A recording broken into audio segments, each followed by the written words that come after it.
सरस्वती जी और उनकी बहू रश्मि के बीच एक दिन बहस छिड़ जाती है। आखिर किसका काम ज्यादा आसान है, बहू का या सास का? माँ जी, सास को काम ही क्या है, आपके सारे काम उंगलियों पे तो हो जाते हैं। कुछ भी।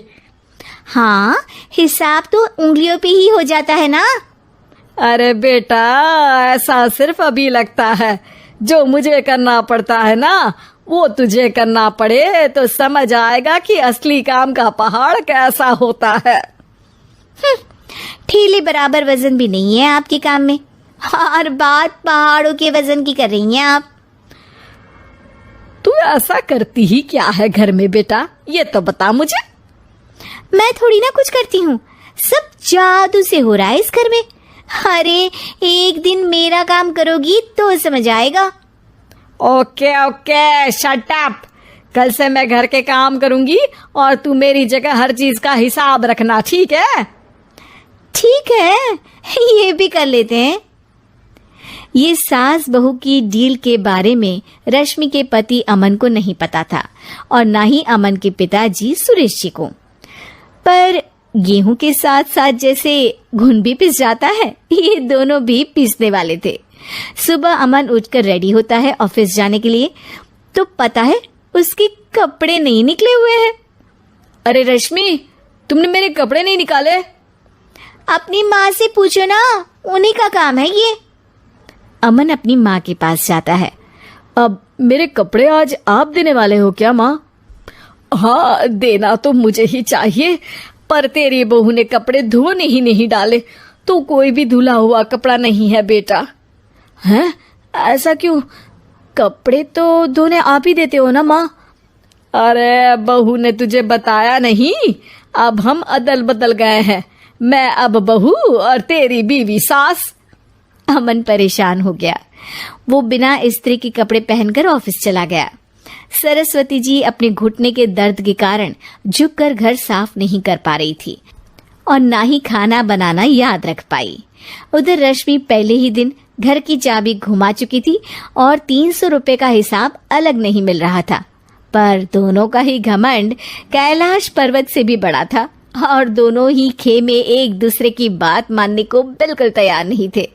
शाम को जब सुरेश जी और अमन खाना खाने बैठते हैं तो सरस्वती जी उनके सामने गाजर और पपीते लाकर रख देती हैं। अरे माँ, ये क्या है? ख्याली पुलाव के साथ सलाद। माँ जी खाना बनाना भूल गई लगता है।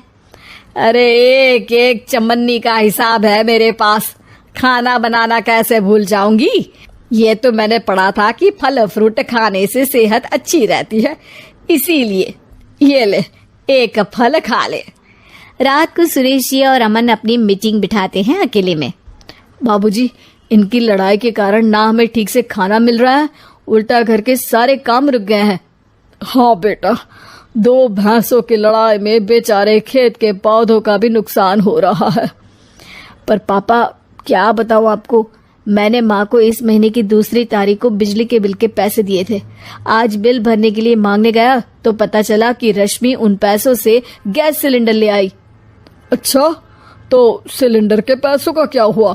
अब सिलेंडर के तो कोई पैसे नहीं थे बाबूजी, हमारे घर पर गैस की पाइपलाइन लगी है ना। बेटा, इन दोनों का कुछ करना पड़ेगा, नहीं तो अपने घमंड के चक्कर में पूरा घर बर्बाद कर डालेंगी ये दोनों। अमन और सुरेश जी काफी सोच विचार के बाद एक निष्कर्ष पर पहुंचते हैं। रात ही को दोनों अपनी पत्नियों की अलमारी से नई साड़ी निकालते हैं और सुबह जब रश्मि और सरस्वती जी उठते हैं तो देखते हैं कि दोनों पति साड़ी पहनकर चढ़ाव पर सब्जियां काट रहे हैं। अरे ये सब क्या हो रहा है? क्या हो रहा है मतलब? आप दोनों अदल बदल हो सकते हो तो हम क्यों नहीं? अरे क्या मतलब?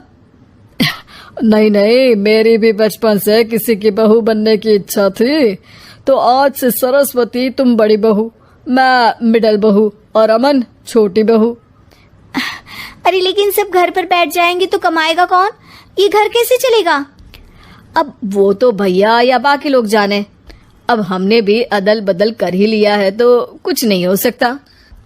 रश्मि और सरस्वती जी को समझ में आ जाता है कि उन दोनों की आपस की डील के वजह से इन दोनों को बहुत तकलीफ हो रही है और उनके ईगो ने दूसरों को कितनी यातनाएं दी है।